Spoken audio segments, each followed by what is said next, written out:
Welcome, beautiful people of all ages, shapes, and colors, to another episode of the Hit Your Free Throws podcast. We will encourage you to stick to the basics. I'm one of your co-hosts, TV, aka TV on basketball, alongside my co-host, Jay, aka the Knockdown Jay. How's it going, my guy? Going good, man. Playoffs for the WNBA has been off to a great start. Boy, we were wrong about some parts. We were right about some other parts, but it's been a great start to the WNBA playoffs. And the second round has not disappointed either. Not to mention, TV, we had a couple of media days to kick off NBA season. We're finally creeping up towards the start of the 2025-2026 regular season for the NBA, bro. I'm hyped. I'm hyped, man. I'm hyped. We have a lot of WNBA to cover. We're going to talk about the two series that's going on right now. We're going to talk about a couple of teams that kind of fell down the wayside in the first round. So we're going to be talking about those teams as well. And we might give a little bit of a sprinkle of some NBA talk, some NBA preseason questions.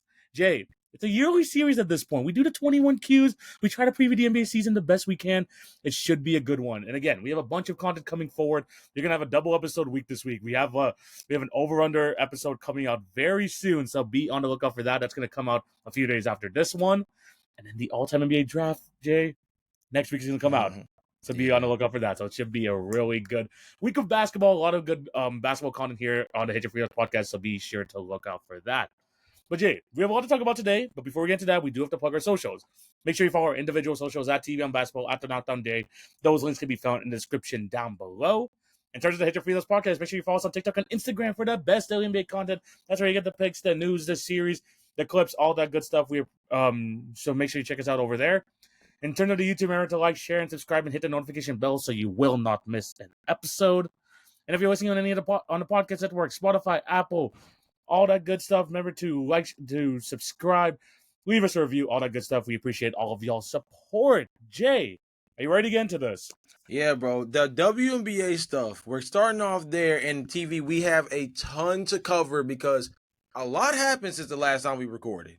Yes, and Jay, the best place to start here are the winners, because we're going to go straight into the round 2 series. Yeah. Starting off with the Las Vegas Aces taking on the Indiana Fever. And for one, Jay, both of us didn't think Indiana would be here. I think a lot of people thought Indiana wouldn't be here. Yeah, fair.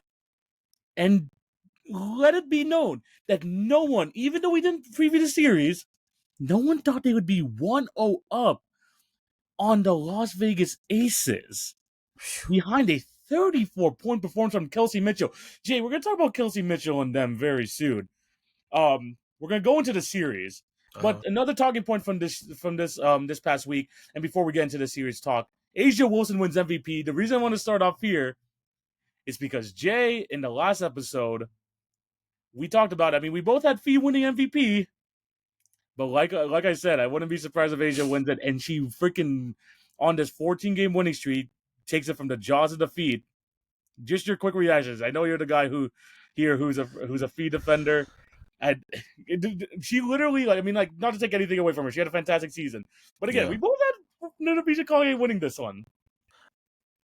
Okay, so if you go back to that podcast, and you should definitely take a listen to it if you haven't already, I did go through the breakdown that says, as you go down bar for bar, outside of the 50, 40, 90, A'ja Wilson has a very strong case, given that she led the league in multiple different categories. And if not necessarily led the league, she was at least ahead of Fee in the running for certain categories, right? So that was understood. The only thing that threw me off more than anything was the team success of Minnesota paired with their consistency throughout the entirety of the season, I thought would matter much more than the fact that the Las Vegas Aces just happened to get themselves back right after a really slow start to the beginning of the year.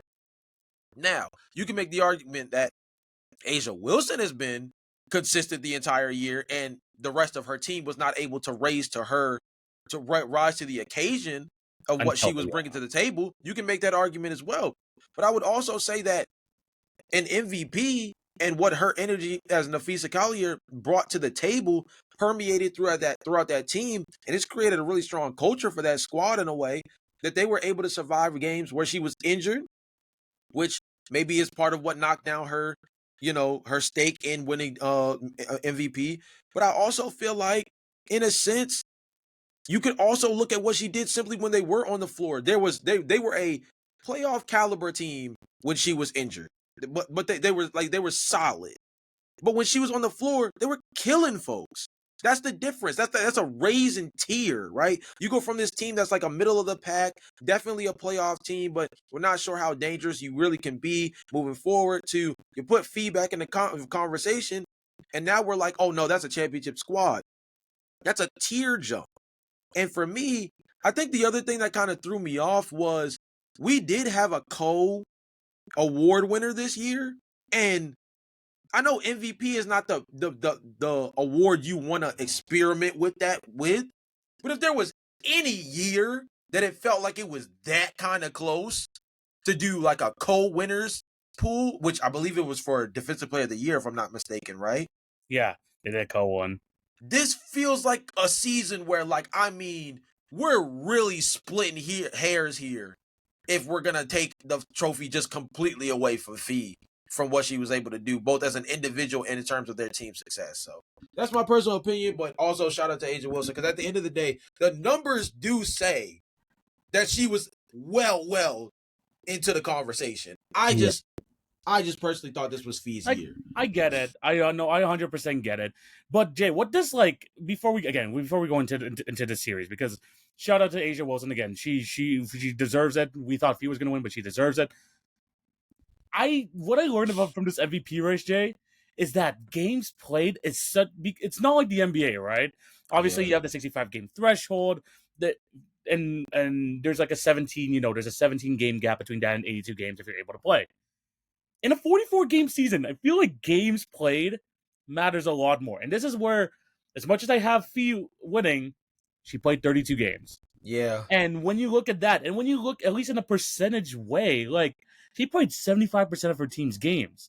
So 10 games in the WNBA compared to, like, missing 10 games in the NBA, I feel like there's a lot more weight towards that. And as much as I had Fee winning, I also think that the games at the end of the year that she missed, this is what happened when we saw that Fee got injured. That we were like, oh, this might be a chance for A'ja if the Aces are able to ascend back up. She's able to maybe snatch it from the jaws of defeat, which she ended up doing. And A'ja already had the stats to back it up all season long too. And the fact that she brought her team, which was middle of the pack, I think at some point we were like talking about them on this pod as like a 500 team, and she was able to raise them up to the number 2 seed in the W, that means something. And that also, and the fact that A'ja was able to play, I don't think she missed like too many games at all, as a matter of fact. Yeah. But the games played is a big thing here. And then when you're looking at the stats, obviously Fee was more efficient. She had the better team defense. But stats overall, the way the season ended, the historic run the Las Vegas Aces had, spearheaded by A'ja Wilson. I understand it. It sucks that Fee didn't win. I thought this is going to be the year for her as well. But I completely understand that A'ja winning. And honestly, this might have to be another episode for another podcast. But 4 MVPs before the age of 30, man. This is some GOAT shit. I don't know what else to tell you, but we're witnessing some GOAT level shit right now over here with A'ja Wilson. Oh yeah, no, it's definitely unprecedented at the end of the day. Yes. And you have to commend her for what it is. And I think at the end of the day, there is a "what have you done for me lately" aspect of it that came into the voting process. Too, man. And you mentioned, and we mentioned this when we had the conversation, right? Like, we talked about the idea of, were those games that Fee missed going to cost her? Now, again, like you said, the sample size of the season being less than 50 games, that makes the games matter that much more. So the fact that A'ja barely missed, if anything, the entire season, while Fee did miss a handful of games earlier on prior to the All-Star break, you look at that, you have to ask yourself, pair that with what's going on with their last stretch for the WNBA season leading into the postseason. All the momentum slowly but surely was fleeting towards, or fleeting away from Fee and towards A'ja, in this sense where it's like, wait a minute, the former champs are starting to get their feeding back. A'ja's been hooping all season long. Wait a minute, is Becky Hammond got them hooping in crunch time like they're supposed to be? Because this was a team that was struggling in the final 4 minutes of games earlier on in the year, right? There was all these things that were starting to kind of finally coming together. They came together at the right time. While you look at Fee, it was almost like she was like they jumped right back on the horse when she got back from being injured, but it was almost like having to reintroduce yourself to the voting committee, like in a sense of like, yo, don't forget I can drop 34 my first game back from injury, right? That type of stuff. So it's gonna be an interesting year. It's gonna be an interesting off season, I should say. When it comes to just kind of figuring out, in general, these teams. Obviously, the postseason isn't over yet. We can't, get too deep into that stuff right now. But these are two teams that are on very interesting paths right now, talking about the Minnesota Lynx and Las Vegas Aces. And the way these seasons shape up is going to be really impactful, just as much as the way the MVP race shaped up to be. So, we're in a really interesting spot right now. But I'm glad, if anything, the one thing we learned from this MVP race is they truly are valuing every step of the regular season. Yeah. Every step of the regular season. Yeah. And I do respect the hell out of that, because obviously that's something that we haven't talked about the Adam Silver comments that much on the podcast about how he discussed the highlight league of the NBA, right? But there's starting to slowly but surely be a devaluing of the 82 game model, and it kind of was already being felt, and it's slowly but surely becoming even more of a moot point. The WNBA, on the other hand, has somehow added more games to their season, but still maintain the integrity of how important every regular season game is, and you got to respect that. Yeah, 100%. So yeah, congratulations to Asia Wilson again. 2 award season. We're gonna go into the links a bit later, but DPOY, co-DPOY with Alana Smith, and also MVP. So shout out to her. But Jay, even though phenomenal season, phenomenal run that the Aces are going on, they're down 1-0 right now. And you're going to see this after game 2 tonight. They might be down 2-0 because, man, I'm done trying to minimize this Indiana Fever team. Yeah. They're 1-0 up on the MVP. They have emergency players on the roster because of the amount of injuries they've had all year round. And Jay, they are continuing to just push on and push on. This team is the definition of next man up, next player up. Yeah. And we have to credit that to Stephanie White, who has coached the hell out of this team, coming from Connecticut. We talked about it before the season when they brought her in. The enemy of my enemy is my friend. She was helping lead those Connecticut teams when they were, roughening up Kane Clark during her rookie season. Bring her in, and now she's bringing that same intensity over to Indiana, and they're taking down teams little by little. And Jay, I'm done disrespecting Kelsey Mitchell too. Top 5 player in the league at 34-point performance. What are your thoughts on this series so far? And do you think this will continue for the Indiana Fever, or do you think the Lynx actually, or do you think the Aces actually pull this out? So obviously I believe in the Aces for what they have at the top, right? Obviously we're talking about somebody coming off the MVP, and I think they came out a little flat-footed. I think even Becky Hammond said that there was a certain lack of urgency coming out of round 1, and I think some of that just came to the fact that opening round series was exactly what we thought it would look like. And understandably so, right?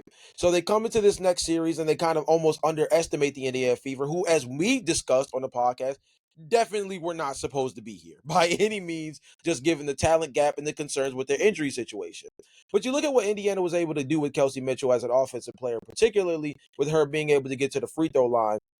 This is one of those situations where you just got to think about what she's been able to do all season long and take the totality of her work together and just say, like, this. Again, I think you mentioned it at the very top of the subject. Like, this is a top 5 player in the WNBA that just simply is announcing herself at this point. That's really where we're at, is that she's simply announcing herself as one of those ones, because when you really think about what she's doing right now, right, on the certain efficiency that she's bringing to the table, got to the free throw line 6 times, was a plus 20 in this game, and that wasn't even the best on her freaking team, which is crazy. Hits 4 threes, and just as Becky Hammond said, the Aces had no answer for her. And that's going to be the biggest individual question, because we know the Aces can score with just about everybody in the league right now, comfortably. But defensively, this team has not looked the same as they have in the past. Asia Wilson, sure, coming off a DPOY, a co-DPOY, as we discussed earlier. But again, as we discussed with some of the lack of success earlier on in the season, just because Asia's producing doesn't mean the rest of the team has been very good. And this team has been middle of the pack defensively all year. We talked about it earlier on in the season. Their inability to find an answer for someone like Kelsey Mitchell is going to be probably the biggest concern for them. And I honestly wouldn't be surprised if it cost them another game. Do I think the Aces come out of this series safe? Yes. Do I think that they're going to end up getting one more punch in the face first? Also, yes. Jay, I knew that the Aces were in trouble when they had to put Asia Wilson on Kelsey Mitchell and left poor little Jackie Young on Aaliyah Boston. Yeah. This is how bad it was becoming for the Las Vegas Aces that their defensive anchor, the girl that they have to keep down there, one of the best rebounders in the league, one of the best, arguably the best defender in the league, they Yeah. have to bring her out to Kelsey Mitchell just to disrupt her at some point. And they were like, okay, just anyone but Kelsey Mitchell. We'll even put Jackie Young on Aaliyah Boston to make that happen. But yeah, what the series come down to, and when I was watching this game, is that it feels like the Indiana Fever understand what I thought the Seattle Storm were going to understand too, is that anyone but Asia Wilson, right? This whole thing about Right. anything but Asia Wilson, and it's not going to be just a one-person job. It's not going to be just Aaliyah Boston. It's not going to be just Michaela Timpson. It's going to be a collective effort. And what we saw in Game 1 was a lot of bodies being thrown at Asia Wilson, a lot of different looks, and you saw her in many different possessions, multiple chances at the rim before she finally got a good shot to go. Just making things really uncomfortable for her. Where on the Vegas side of things, they couldn't make anything uncomfortable for Kelsey Mitchell. 3-level scoring. Even at times when they had Asia Wilson get her, you know what Kelsey Mitchell did? She just used the speed because she's freaking one of the fastest players in the league just to get by her and get an easy layup. She has the whole bag offensively, and they need her to produce on the offensive end in order for her to win these games. And Jay, since day one, since the start of the playoffs, Kelsey Mitchell has been delivering. She has. People have been saying that she's second fiddle to Caitlin Clark a lot last year. People were thinking that maybe she's overrated because Caitlin Clark had really raised the level of the Indiana Fever. Kelsey Mitchell had her best season ever. But now we know after this year that Jay was not a fluke. She is one of the best players in the league, and now she's performing at a playoff level. This type of stuff is what we were kind of asking out of the Atlanta Dream last series, where we wanted them to show because we knew how good they were in the regular season. Kelsey Mitchell and Aaliyah Boston have a good chance of both of them being all WNBA first or second team because of how well they performed in the regular season. Can you translate that into the playoffs? At the end, the Fever did it. The Atlanta Dream didn't. So shout out to Kelsey Mitchell, giving her all her flowers. She has been fantastic all year. But also shout out to Stephanie White because, like I mentioned before, the move from Connecticut to Indiana gave him a whole other look, a whole different attitude, and just the whole next man up, next player up mentality has been massive for this team. So shout out to Stephanie White, shout out to Kelsey Mitchell. This team has just been a joy to watch all playoffs. Yeah, and pair with them being a joy to watch at the end of the day, it's a team that we just cannot continue to just confidently bet against, right? I feel like at this point, it has to be something where you have to take into consideration that this team is just way too together, way too poised, and understand themselves, both strengths and weaknesses in a way that sometimes being self-aware is just as valuable as being super talented, right? Because you understand how you're able to produce in a way that best suits your roster at the time. And granted, this roster has seen a million different iterations of itself during the So season. many. But at the same time, with all of those situations at the fold, they've been able to figure something out. Obviously, Kelsey Mitchell is at the top of that, but this team has just been able to really get itself together. And you got to think about this, TV. This is a team that won by 16 points against a former WNBA championship squad with Aaliyah Boston only scoring 6 points, dog. That's the scary part. The fact that they could get Odyssey Sims to play at this level and you just got her up as a freaking emergency player at the end of the year because you just didn't have enough players to roster just shows that, man, this team could just literally pick up anyone from the street and just make it work. They could just make it work. So shout out to them. Jay, I hate to make the NBA comparison, but this is feeling a little bit NBA adjacent to their Indiana Pacers team. Oh Lord, we've made that comment so many times on this pod that at this point I feel like it's just kind of It's weaved in, destined. bro. It just feels like it's destined. And if that's correct, we got a little bit longer of a playoff run ahead of us, dog. And that's crazy to think about. But there's a high likelihood. But like I said, do I think they're gonna chip another tooth away before they actually get taken out? Yes. If they win this series, I'm not gonna say it was at this point it would shock me just again given their circumstances. But man, one thing I know for sure is this team is not going out sloppy. This Oh first no. win was not a fluke. I think this team is going to get at least one more punch in before they get sent home. But if this team wins this series, I mean, you're talking about a team that, I mean, was debating whether or not they wanted to bring, Caitlin Clark back right before the postseason started. Don't mess with the Remember? flow, bro. Don't mess with the flow. Oh, Just no, no, no, because it no. was I'm already not. No, of course not. But I'm saying that to say, similar to Indiana, when we yeah. talk about the Pacers, look at what you're able to do with your with the squad as it is. Now, what do you look like moving forward, knowing you didn't even have your best player? This is a great litmus test for what your squad looks like going into next season, where you're able to add another draft pick, you bring Caitlin Clark back, and you're coming off of a year where, let's say, you make the semifinals before you make the WNBA finals, right? Let's say you make the semifinal round. Like, I mean, excuse me, let's say I you mean, make the final round, excuse me. Let's say you make the final round. You mean to tell me you made the WNBA finals and you didn't even have your best player added? You add the best player in the mix that adds more gravity, 3-point shooting, all of those other things, and yeah. capable along with another draft pick. They have an opportunity to do something really special, something that the Indiana Pacers unfortunately don't have the chance to do. They're coming off of an NBA Finals appearance, and now they're going to be without their best player for an entire year. They have to take a lull period. This Indiana Fever team has a chance to pick up the pieces and actually still move forward. It's That's insane. crazy.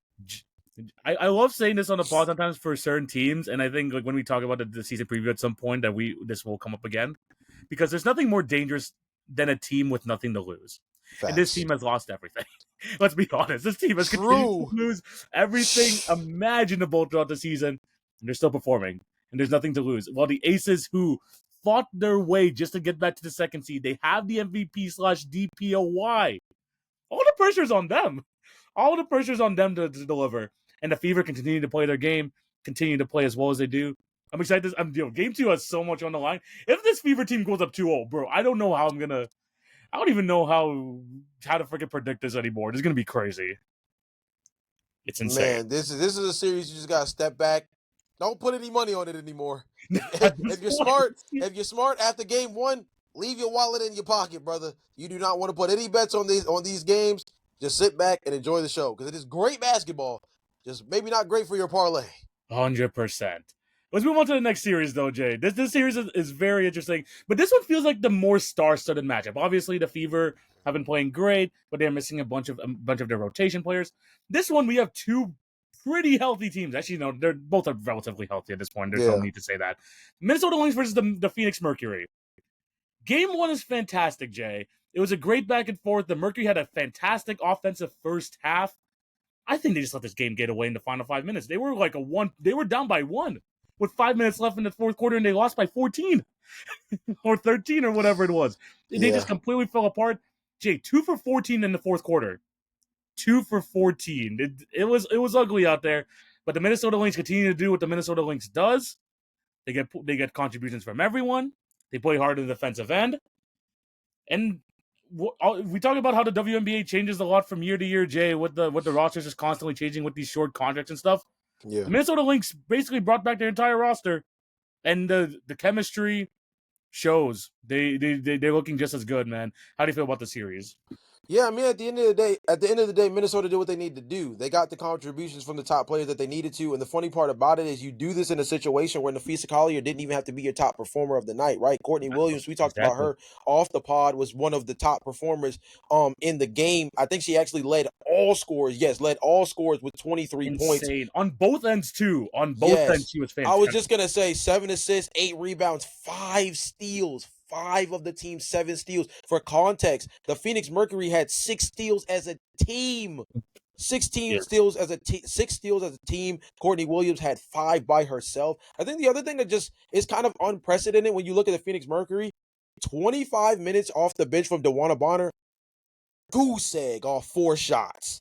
That's going to be something that's going to be kind of interesting to watch. Yeah, definitely a very slow run for her so far through this postseason. I think that's going to be a really interesting watch. Satu Sabali going 0 for 5 from 3. Also, another thing that I think is a little unprecedented, but something to keep an eye on. Kalia Copper is the one for me, though. 22 points, 23 shots. We know that she can get them up. We know that she can be a high-volume scorer in these kind of moments as well. This is one of those things where I think she's going to be a player that can and will have to kind of put this team on her back offensively. The question is, can we reel in the efficiency? I think the thing about the 10 to 23 is if you see a lot of the plays that came out of it, it was a lot of kind of just running into the trees. It was a lot of erratic, I need to make something happen right now offensive decision making that led to a lot of the inefficiency throughout that game. And I think that's one of those things that if she can tweak that, play a little bit more under control, she can change the fate of this team in this series because I think she has the takeover ability offensively to take things in. Because outside of that, some of the other stuff from game one was just bad 3-point shooting. Again, the Phoenix Mercury went 3 for 23 from beyond the arc, dude. 3 for 23 from beyond the arc against one of the best 3-point defensive teams in the league, by the way. Minnesota does guard the 3-point line well, so respect to them. But this was not a game where, like, the 3-ball from Minnesota was falling insanely crazy either. They shot 31% from beyond the arc themselves, 9 of 29. This was a game simply where the stars for Phoenix did not show up in the ways that they needed them to, particularly Bonner and Satu Sabali. And I think that Kalia Copper also playing a little bit more under control. All of a sudden you have a flow from your three main players because Alyssa Thomas at the end of the day, I felt like did exactly what's within the framework of like her play style. 18 points, 8 rebounds, 7 assists, 3 steals. That's like the for that much more than that. yeah, that's her tip. I mean, if anything, and the defense is there, of course. Yeah. If anything, we've grown accustomed to that being just her typical production at this point, right? But those other three that you look to be especially aggressive and efficient offensively, for all of them to have a rough night. Again, let's do the 3-point numbers for those three together. That's 2 for 16. 2 for 16 between those three players off of 23 three-point attempts as a team. That's just not going to cut it, bro. It's just not going to cut it. And they have to adjust it quickly. And hopefully for their sake, in game 2, they'll come out and respond positively. Yeah, no, 100%. Man, Sawtooth's had it rough these first 2 rounds, though. Having to face freaking Breonna Stewart round 1, who freaking gave her, by the way, 14 points in that fourth quarter in the closeout game. Breonna Stewart really tried to freaking put the links on her back, but she couldn't get it done. But the fact that Sawtooth has to have a matchup with one future Hall of Famer, Breonna Stewart in round 1, and then having to go against probably where some people thought to be the MVP of the league and Nafisha Collier in round 2. It's going to be tough, and there might be a chance if the Mercury do end up, she's going to end up having to face freaking Asia Wilson, so she's probably facing the top 3 power forwards in all of the league. So Sawtooth, if you want to be a part of that mix, you're going to have to perform better, 100%. But I will say, Jay, as much as the offensive numbers in the second half struggled for the Phoenix Mercury, of course. But like I mentioned off the top, Jay, only 5 minutes to go in that fourth quarter. They were right in it, even though the shooting wasn't there, even though people were struggling for the most part. They were still in it with the Minnesota Lynx. But the Minnesota Lynx, like I said, as a team, the fact that they had those 2 back-to-back threes after with 4 minutes left and 3 minutes left from Courtney Williams and then one from Bridget Carlton. Just backbreakers after backbreakers for the Minnesota Lynx. And they've known to do this all year round. They've done this the last couple of years. This team will pry it out of you defensively, one of the best defensive teams in the league. And then they have the offense of just multiple all-stars, multiple players here that can hit clutch shots. This team is very good at the end of the day. They're the best team in the league for a reason. But you're right. This Mercury team, shooting is key. I don't care about the percentages. 2 threes compared to the 9 threes is a big difference here in this game. And then you just need your star players to kind of match up to their star players as well. They need to have that because that's where they're going to be the most competitive with the Lynx. Their stars are going to have to be a bit more efficient. They're going to just have to play better in general. But the Lynx at the end of the day, best team in the league. Nafisha Collier didn't have to be the offensive hub of this team for this game. She was still playing great defensively. But the fact that Courtney Williams and Kayla McBride, one of the best backcourts in the league, combined for 44 points yesterday in that game, shooting great efficiently as well, and Courtney Williams having another great playoff game. The Lynx are just that good of a team, and if you're going to be in a battle with them in clutch time, more times than not, they're going to be able to pull it out. So the Lynx have the Lynx continue to do what they did, and they will continue. And you can, no matter what, they're going to be able to play their best basketball from minute 1 to minute 40. I Yeah, mean, look, I've been on the Lynx bandwagon all season long, even dating back to last year. This is a team that just seems like they're poised to make the run. This feels like the year that they're supposed to finish the job. I think they're going to be even more motivated by the fact that Nafisa got snubbed on this MVP award. I think they are going to be that much more like inclined to push to get this hardware. Of course, this is a team that wants to redeem themselves from last season, but now this is a team that once again, remember they came into the year, people were projecting them to finish 7th in the WNBA at the beginning of the season. 7th in the WNBA. Crazy to think that was the case. This is a team that continues to build themselves forward, and I'm going to be honest with you, I think they're going to finish the job. I think this is only a representation of what the rest of the series is going to look like. And I wouldn't be surprised if the Lynx pack the Phoenix Mercury up quick, fast, and in a hurry. I would not be you think shocked at you all. think so? For your prediction for the rest of the series, you think they just close it out in a sweep, I think it's either 3-0 or 4-1 or 3-1, 3-1? Yeah, or yeah, 3-1. Excuse me. yeah. Sorry. Yeah, I was gonna go 3-1. If I had to put a prediction for the rest of the series, I think the Lynx do get it done 3-1. They're poised. They're ready. They have arguably the best they have one of the top 2 players in the league and one of the best depth options. They're good. They're ready for this, and they have literally like everything you need in a team. Also, shout out to Alana Smith.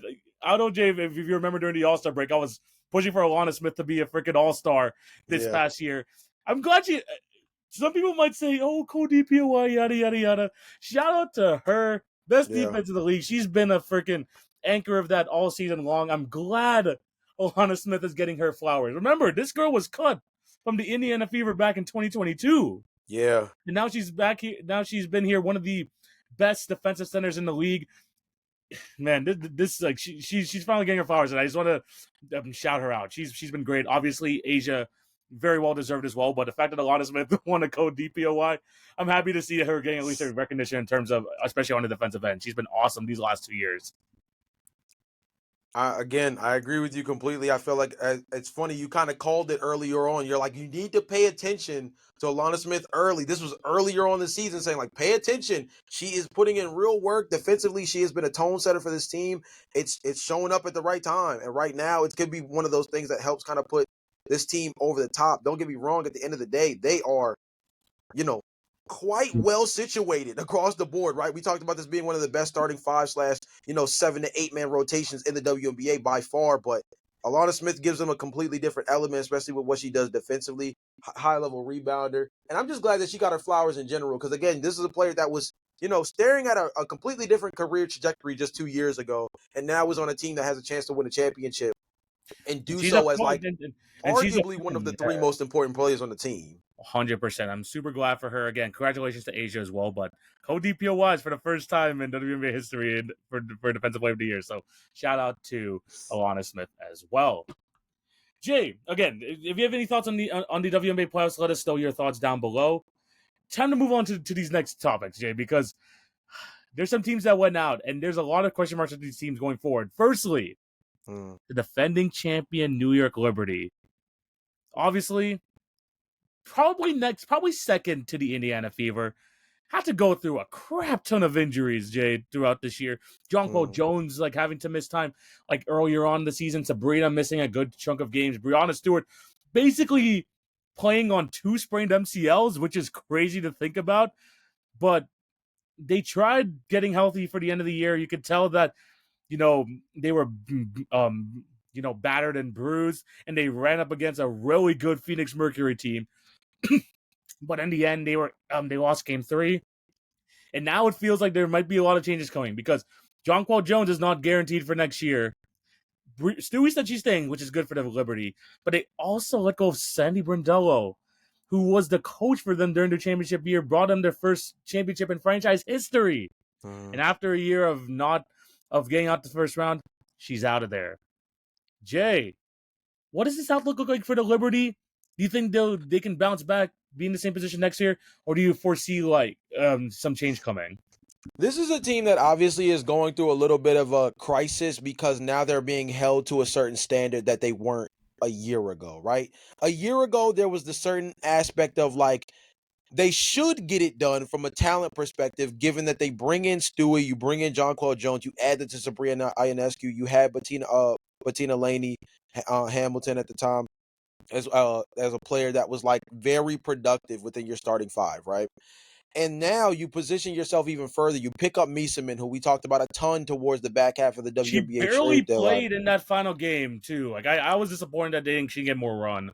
Yeah, and you look at the situation around them and you have to ask yourself, was this a bit of a panic button move held around the fact that now this team is being put in a different conversation than it was before, right? Once upon a time, this was just the team that felt like they were kind of slow building past Sabrina Ionescu, and the question was just kind of, whether or not they could put a winning environment around her. It's slowly but surely, or quickly, I guess you could actually say, because it only took about a 2-year turnaround for Yeah. her to be in a position to win a championship, and then it became every season is its own version of championship or bust, right? And last season we saw a ton of firings. Dallas, Washington got rid of their coach. Dallas got rid of their coach. It was like, there was an absolute coaching carousel that kicked Yeah. off at the end of last season as well. And I wouldn't be surprised if this year has a very similar flow to it. The biggest thing for this team, more than anything, obviously, is the most important thing is that Brianna gave a verbal agreement, at least, that says she's coming back to run it back, which is Yeah. good for them.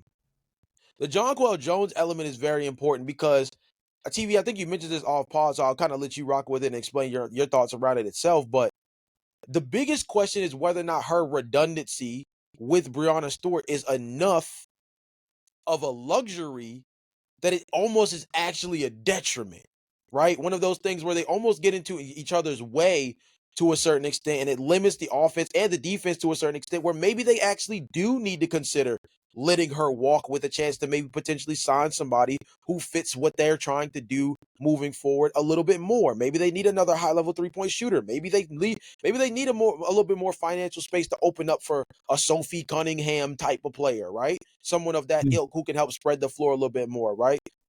Bettina Laney Hamilton, before she went down with injury, and then I believe she missed basically the entire year this Yeah. season. She was a high-level contributor as a floor spacer for them more than anything at that secondary guard position. They really didn't get a ton of that this year, right? So do you go out and try to get that version of that player, another version of that player, by letting someone like Jonquel Jones walk? If you do, who does that player even, who is the player that even comes to mind? That's going to be an interesting question by itself, right? So they're in a weird spot, but I do think I think the panic button was precedented to a certain extent when you look at the fact that they are just in a completely different tier than some of these other WNBA teams in terms of their expectations. You just also look at it and understand, unfortunately, but you understand when you need a scapegoat and the first finger you have to point has to go to somebody that has at least a little bit of stake in the reason why you went downhill. It's usually not your superstars that get that first finger pointed. It's It's gonna be the usually the coach. coach. Yes. And that's what happened here. Yeah. No. 100%. Obviously, she brought him a championship, right? There's no taking that away from Sandy. Honestly, at some point, I want her to be the Toronto Temple first head coach. So hopefully, she's able to come over here to Toronto. So that'd be Oh great. man, big plot. And this is like the Aaliyah Edwards thing all over again. Hey man, look, we're a year away, man. We're almost there. If we get her as our first coach, that's a good place to start. But the whole Jonquel Jones situation is very interesting because obviously she got injured earlier in the year. She still had her moments. She had a really good stretch over there in early April. For most of August, basically, she was Yeah. looking like the Jonquel Jones pre-injury. Jay, over this past maybe 10 games or so, she has looked rough. Here's some of her point totals she was giving. 6 points, 5 points, 2 points, 12 points, 7 points, 7 points, 7 points, 3 points. This is a former WNBA Finals MVP. Yeah. This is last year's Finals MVP. And the fact that the defense of the Liberty did not significantly improve with Jonquel Jones back on the court. She definitely wasn't moving as fast. And if you watch Game 3 versus the Phoenix Mercury, she was being a more detriment to her team than actually helping out her team for the most part because she was fouling like crazy. She put herself, like in the beginning of the fourth quarter, one foul away from being fouled out, and she had to miss a lot of that fourth quarter. 1 for 10 from the field as well. It's a fair question to ask. As someone who just turned 31 years old this year, is she a bit past her prime? It's fair to say that, especially when you have someone like Sabrina Ionescu who's getting right in there in their prime. Brianna Stewart, we could tell, like, even though she's definitely getting older, she's still one of the best players in the league. We saw that take over ability in game 3 in that fourth quarter where she scored every single freaking point for the New York Liberty. Yeah. But is it fair to say that Jonquel Jones may be someone that is not there long term? I think that's a fair question to ask, especially if you want to keep this train going and not lose momentum and trying to be a championship contender.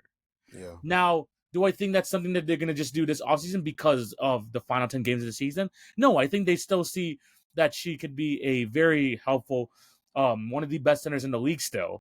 But Jay, we mentioned it before, like going into this podcast, seeing how she ended off this season, the way that she performed in the playoffs, maybe she's not that guaranteed top 10 player that she once was at some point.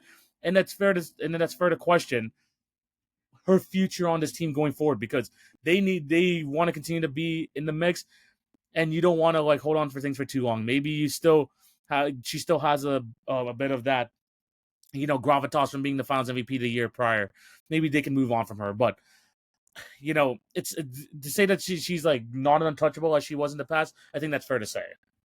Yeah, it's gonna be an interesting situation. And as we were having the conversation, the one of the things that I wanted to look into was just like, what does this unrestricted free agency class look like? It's And crazy.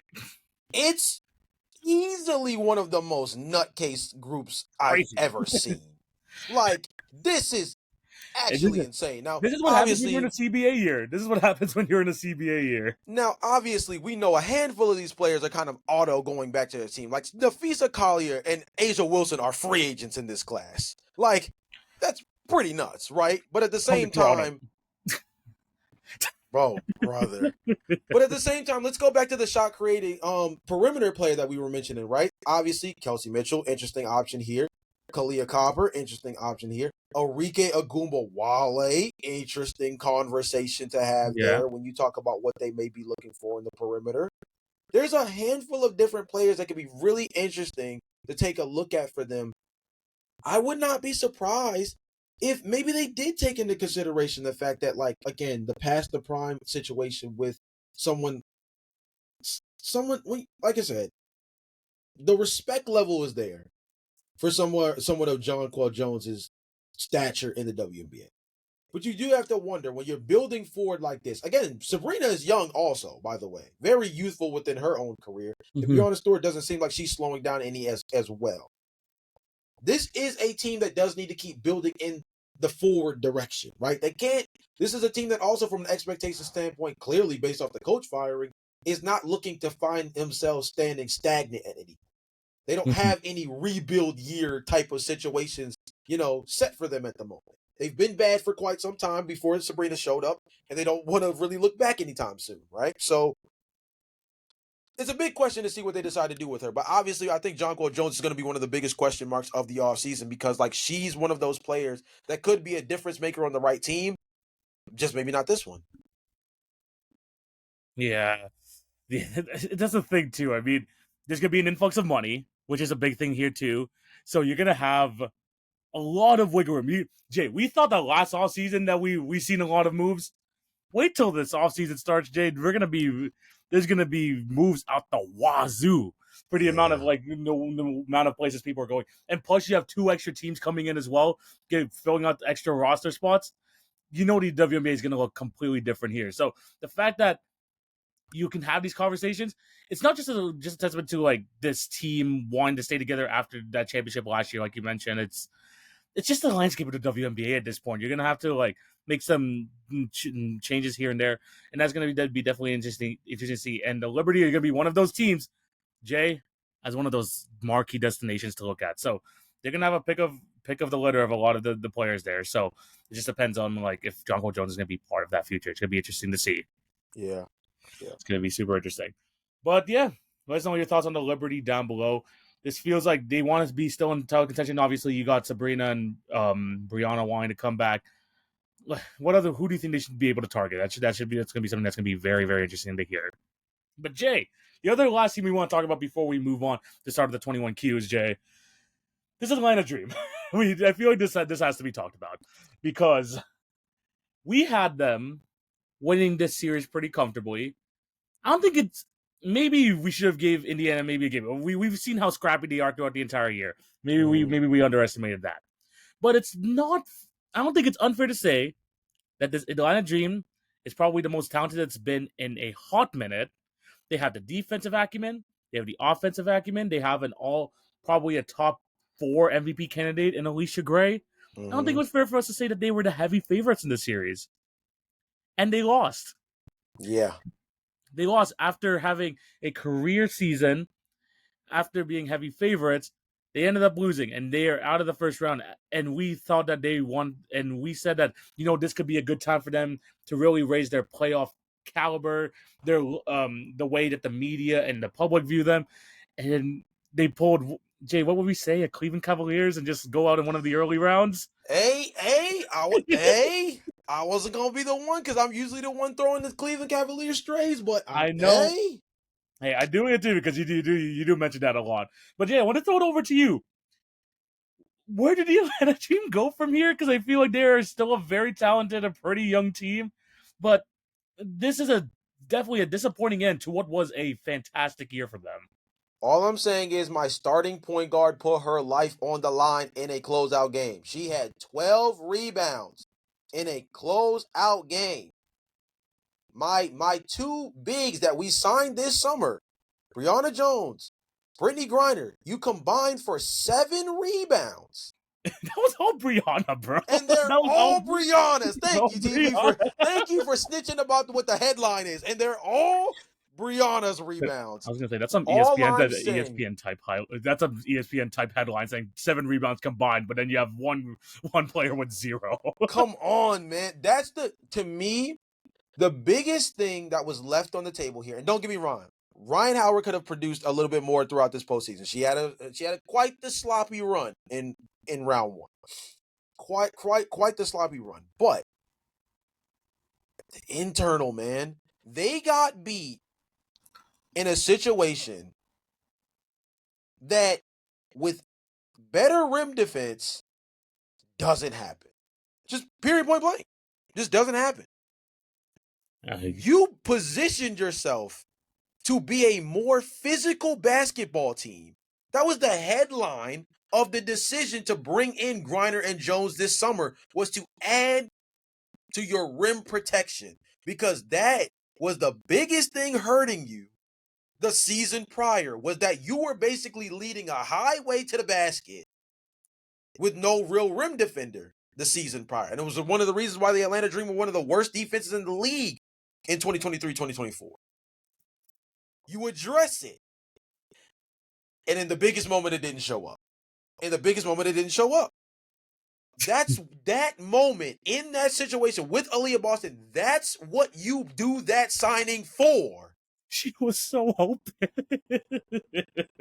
And man, I wish we could play the tapes so y'all can understand. You're just gonna have to go back and watch it for yourselves. But that's what you do it for. And in that moment, those signings were not validated. Because as TV said, this was a gimme basket for the game. Jay, it was off an offensive rebound. It was off an offense. It was off an offensive. And what did I start this whole conversation off with? Physicality that starts with crashing the glass. That's what this is all. That's what their whole. This Atlanta Dream team did not make that many decisions this summer. They did not make too many changes. But the one thing they leaned into was double bigs. It was the one decision that's indicated to Atlanta Dream fans, okay, wait a minute. We want to be a better rebounding team. We want to be a more physical team. We want to have more defensive infrastructure around the middle towards the paint, because last year we were one of the worst teams in terms of points allowed in the paint in 2023. That's what they addressed. That was their number one thing that they addressed in the summer. And in that situation, all of that went out the window. That's tough. Jay, they were the number 1 rebounding team in all the league this year. And the thing is, it was showing throughout the year. They got out-rebounded by the Fever every single game. And don't let TV read the stats from last year, because this team took a significant jump. Them being number 1 in rebounding this year is A big deal. That was the validation. They ended the year off as, like TV said, as the best rebounding team in the league. That was the validation to say, we are a physical team. We have a presence in the middle. We are going to be one of the best offensive rebounding teams in the league this year. And in that moment, you forgot who you were. You forgot who you were. You forgot what your big move of the summer was built around, was for moments like that. That's so tough to me, dude. That's so tough to me. I think that this team, to answer your question from the top, this team is exactly where they're supposed to be.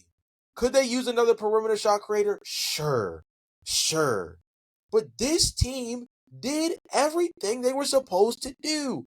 Alicia Gray finished top 5 in the MVP conversation this year. Ryan Howard was still an all-star caliber player throughout the regular season. Brianna Jones and Brittany Griner step in and they take this team from a middle of the pack to bottom of the league rebounding team the year before to being a top of the league rebounding squad this year. And one rebound cost you the series. You're exactly where you're supposed to be. You just have to remember in those big moments who exactly you are. And that's all that happened in this game. Was they forgot for, I forget how much was left in the game at the moment when this happened. I think there's 15. It was something like 15 seconds left. Yes, this was under 20 seconds left in the game. With the pressure building down on barring down on everyone, Atlanta's bigs forgot what got them to the dance. Brittany Griner averaged 1 rebound per game this series. It was not a great look for the Atlanta Dream. Look, there's a lot of people you could point fingers to. I mean, at the end of the day, I told us that we talked about this. Me and Jay talked about this prior to the episode. This is a young team. You have a lot of players that you want to be there long term. You have someone like Tahina Paopao, who was a rookie for your team, actually step up to play good minutes. You have the 6th player of the year and Naz Hillman. Shout out to her for winning the award. Your executive won executive of the year for those offseason moves. Thank you, TV. I completely forgot about that. This team across the board walked away with as much hardware as you could think of across the board when you look at what they were able to build this season. If most improved player could have been handed to a team, it would have been Atlanta. Really think about it. If most improved player could have been given to a team, Atlanta would have been that team. Because this year, when you look at what they did from an executive perspective, what they were able to do on the floor from a team perspective, look at what we were able to see from Alicia Gray this season as a player that's kind of asserting herself as one of the top guards in the league. We've already seen her be a multi-time All-Star, but this year, it felt like she was putting herself in a conversation that was beyond just saying, you're one of the best guards. It's like, no, you're a top 10 player in this league, was the conversation that was building up. This team's trajectory is everything that it's supposed to be with everything we saw within the last 365 days. And it all got smoked off of an offensive rebound. Yeah, no, it's unfortunate for the Atlanta Dream. I mean, Alicia Gray didn't play her best series as well. I want to point that out. The first 2 games was very inefficient, but they're still both under 30 years old. You want to have her and Ryan Howard continue to be that duo moving forward. You just have to. I mean, we talked about it with the Cavs. It doesn't matter how dominant you could be in the regular season, how much you improve at that end. If these internal changes, this development doesn't translate to the playoffs, then it's not going to matter, because that's where you want to be in the conversations with the Las Vegas Aces, with the New York Liberty, Lynx, all these teams that are up there right now. You want to be in those conversations. And we said before the series, this is their chance to make a stamp. Yes. And they didn't. Plain and simple. I think they should bring a lot of their players back. I still love to look at this team, but they have to get over that hump. I don't know what changes they can make as of right now, but I do like the outlook of this team. But they just, like you mentioned, they forgot who they were in playoffs. By the way, I want to fact check myself. They did win the rebounding battle by 3 in Game 3, but they still lost the most important possession there at the very end. So I just wanted to point that out. But yeah, I'm still a big fan of this Atlanta Dream team. I still think it's a successful season, but it's going to leave a real sour taste in everyone's mouth the way that did.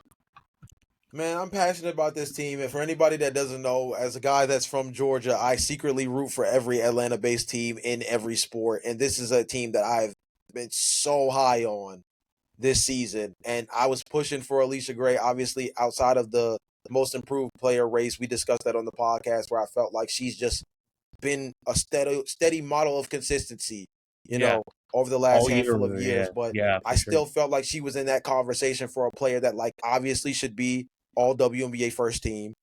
Obviously should have been in that conversation for MVP, deservingly so, did finish in the top 5 in that conversation.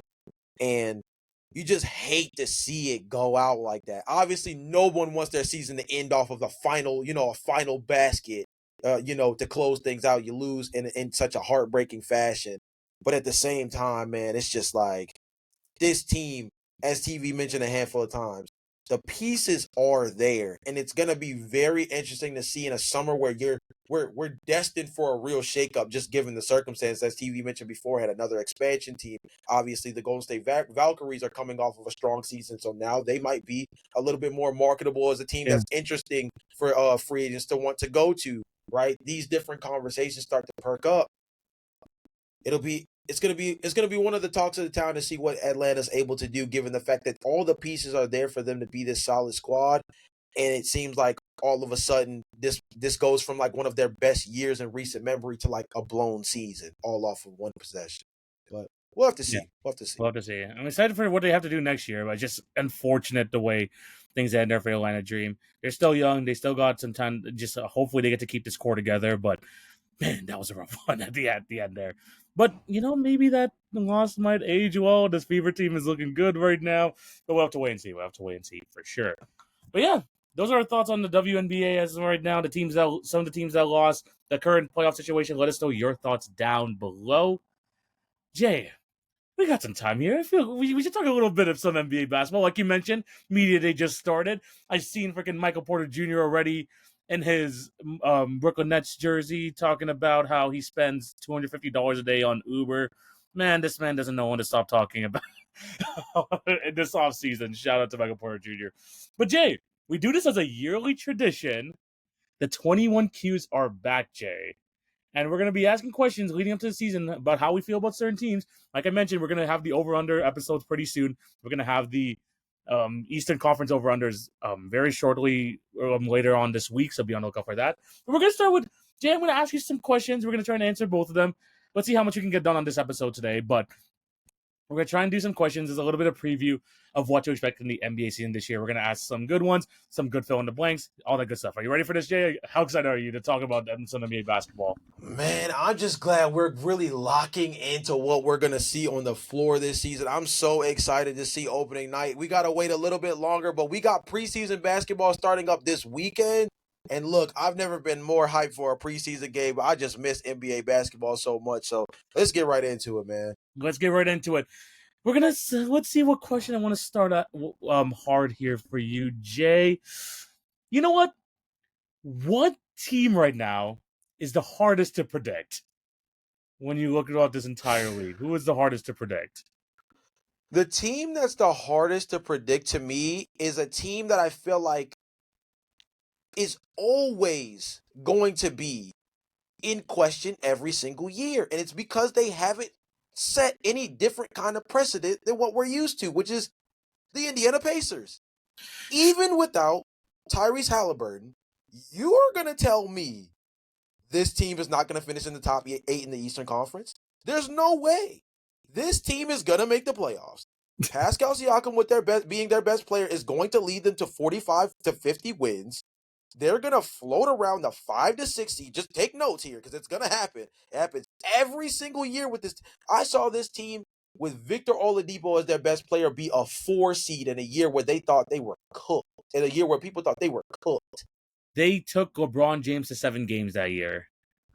Thank you, TV, for the context. And I was about to, the very next thing I was going to say was when the expectations were lowest for that team, because if I'm not mistaken, that was coming off of a pretty rough season for them, right? I think so. Right I prior believe so, yeah. prior to that was the Paul George stuff that took place. The Paul George saga going everything, to OKC. Everything Paul George saga-wise took place the season prior. Everyone thought they were cooked. They finished top 4 in the Eastern Conference and pushed LeBron James to 7 games. This franchise, let's not even say this team, because obviously new faces, new places. This franchise don't know nothing about missing the playoffs within the 2000s, it feels like. Definitely within the 2010s. This team, it's like you think, again, they traded for their 2026 draft pick literally almost as if they had ESP and knew it was coming. Right before Tyrese Halliburton gets injured for the season, they trade for their 2026 first round pick back. You would think all signs point to, hey man, Tank get a top 5 pick, get a top 4 pick even. Might be able to get Cameron Boozer, AJ DeBonsa, Yeah. add Darren Peterson to the Yeah. backcourt next to Tyrese. Like, you got options, right? To build this team up in a real way, given the fact that, remember, they don't get free agents. Remember, they had to acquire Pascal Siakam via trade. There's not too many people that are walking into Indiana and saying, sign me up for a 4-year Yeah. long-term deal. So you would think this would be on one of those perfect times to get a blue chip prospect with your first round pick in a situation where you know you're going to be without your best player all season. But damn it, TV, I think this team's going to finish top 6 in the East, whether they want to or not. Just because that's what we've I don't been think these players used to know them how to do doing. another way. When you have people like TJ McConnell, Andrew Nemhard, Benedict Mathurin, you think these guys are going to fold? You think that this Yo, Rick Carlisle, you think that he's going to fold? I 100% agree with you, Jay. Like, on paper, they should be a play-in team. If things go bad, they should be tanking. But the Pacers don't do that. The Pacers never do that. I don't think they've had a top 4 pick. I don't remember the last. I don't remember the last time they had a top 4 pick. Even when they drafted Paul George, he was like the 10th overall pick. No, yeah, right? yeah. Yeah, he was like this team just doesn't know what tanking is, and you appreciate teams like this around the league, and I think that's going to continue this year, just because that's the Indiana Pacers way. I like that choice for hardest team to predict because it is because on paper they shouldn't be that good. If you told me the team is going to be the 9th or 10th seed, I would believe you. If you like maybe just outside the play-in, but if you told me they were also the 5th or 6th seed, I'd be like, yeah, you know what? This team has played together for a while. These guys always seem to play well. These guys have shown that they can play well on the highest stage in the NBA Finals, so I get it. So yeah, I would say that team is one of the hardest to predict. But Jay, I chose a team here that if you told me they at the end of the season, if you told me this team won 28 games, I'd be like, yeah, I could see that happening. But if you told me this team also won 53 games, I'd be like, oh, yeah, I could definitely see that happening. Jay, it has to be the 76ers. It has to be the 76ers team. Yeah? Joel Embiid. Think about their freaking top players. Joel Embiid and Paul George. That's already a cause for concern everywhere when you're talking about the long-term prospects of this team. You mix that in with the bunch of young players trying to divide up these 2 timelines. We talk about the 2 timelines thing with the Golden State. I feel like there's a version of this here with the 76ers. But healthy Indiana Pacers, and I'm going to keep saying this, I'm assuming that this is with Quinn Grimes on the roster because I don't see him going anywhere else with the way this saga is going. But this current roster with Quinn Grimes, with these young guys, with hopefully a full year of Paul George and Joel Embiid, full year in quotations, this team should win 50 games, especially in this weekend, DJ. The expectation should be they win 50 games. Now, if you told me if they won 28 games and the season went to flop again, I would just be like, yeah, this happens to Philly all the time. This just continues to happen. So this is why they're the hardest to predict, because we don't know what version of Joel Embiid we're going to get for the remainder of the season. If Joel Embiid's even available, we don't know what version Paul George is going to coming off these injuries. Tyrese Maxey, you hope that he goes back to a near All NBA, All Star level type of player, but there's just so many like moving factors. You don't know where Jared McCain fits on this roster, right? It's such a weird team to predict, but they have all the talent in the world. They have VJ Edgecombe, who I think is one of the perfect, plug and play guys in the NBA draft, especially for this Philadelphia 76er team. There's just so many question marks, and just the variance of the success of this team is just something to look out for, and that's why I have him as the hardest team to predict. I mean, I cannot blame you. The number that stands out to me, stat of the day for me, 35.8% on 6.5 attempts from beyond the arc from Paul George. Yes. I don't believe he's that bad of a three-point shooter. Yeah. I believe that he is much better of a floor spacer for this team than last season gave him credit. I think this first season out the gate for Philly was just one kind of derailed by a lot of bad circumstances across the board. Not just Paul George, obviously, given their injury situation across the board. Tyrese missed time, Joel missed time. Like you mentioned beforehand, obviously, you know that Paul George is a guy that, despite him kind of getting up in age, is a guy who still, when healthy, is an All-NBA caliber player. You add in Quentin Grimes, as you mentioned beforehand. Obviously, you mentioned you mentioned the stuff with McCain as well. I just look at this team TV and you look at the way their roster is built out. That's a playoff team. It's a playoff team. Be. It just is, right? And I know the game isn't won on paper. We both know that. The game isn't won on paper. Obviously, it's won in situations where I can look at the board and say Paul George played 41 games last year. That's where the games are won and lost. Guys like Paul George played 41 games last year, right? Mm-hmm. But on paper, this team should be a top 4 team in the Eastern Conference. On paper, this team should be a top 4 team in the Eastern Conference. The issue, like as we mentioned a second ago, is that the games aren't won on paper. I think this is a year, and this might end up answering a question that we discussed a little bit later on. Somebody's going to be in trouble if this season goes relatively well from an injury luck perspective, but doesn't end with this Philly team getting somewhere past the first round. Someone's not safe. That's all I'm going to say. I'll save it for where we're going to go to a little bit later. I think you know what I'm talking about. Yeah. But someone's not safe. If Paul George, Joel Embiid, and Tyrese Maxey all play 65 games, not combined, don't make those jokes. If all of them play 65 games and they don't make it out of the first round of the Eastern Conference playoffs, someone's going to have to pay. Someone's going to have to pay, and I think it's not going to take too much time for them to figure out when and how they're going to go about doing it. Oh, I know exactly who you're talking about. This may actually be truly one of the biggest make or break seasons for any team in the NBA in 2025-2026. Like, of all the teams in the NBA, of all 30 organizations, Philly may be under the gun worse than anybody in the league, because the Paul George contract is terrible. You're on year 2 of it, and it only gets worse as you continue through it. This is a make or break decision type year for this team, and it's gonna start with where are they around April and May. 100%. That's gonna be interesting to look at. At least with your team, with the Pacers, this just feels like a nothing to lose season. It doesn't really matter where it goes from this team. There's so much pressure on this Philadelphia 76er team, and I think they know it. I think everyone else knows it. Their fan base knows it. It's gonna be interesting to see where they, like you said, where they place come April and May, and how far they're gonna play into that. So it's gonna be something to look out for. It's definitely a big storyline. Jay, next question. Question 2 of the 21 questions. Okay.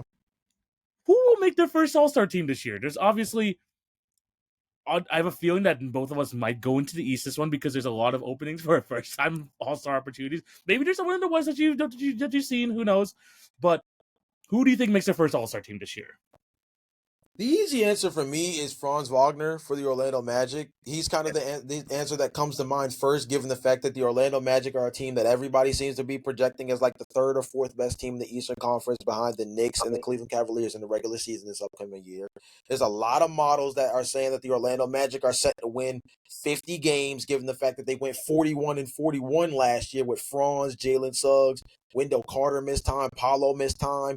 Mo Wagner was out for a good majority of the season with an ACL situation himself. Like, they faced a lot of injury concerns last year and still went 500. So a lot of people believe that with the addition of Desmond Bane, you bring in Tyus Jones, you draft Jace Richardson, you add to your 3-point shooting issue, or you add to your roster to help alleviate your 3-point shooting issue, I should say.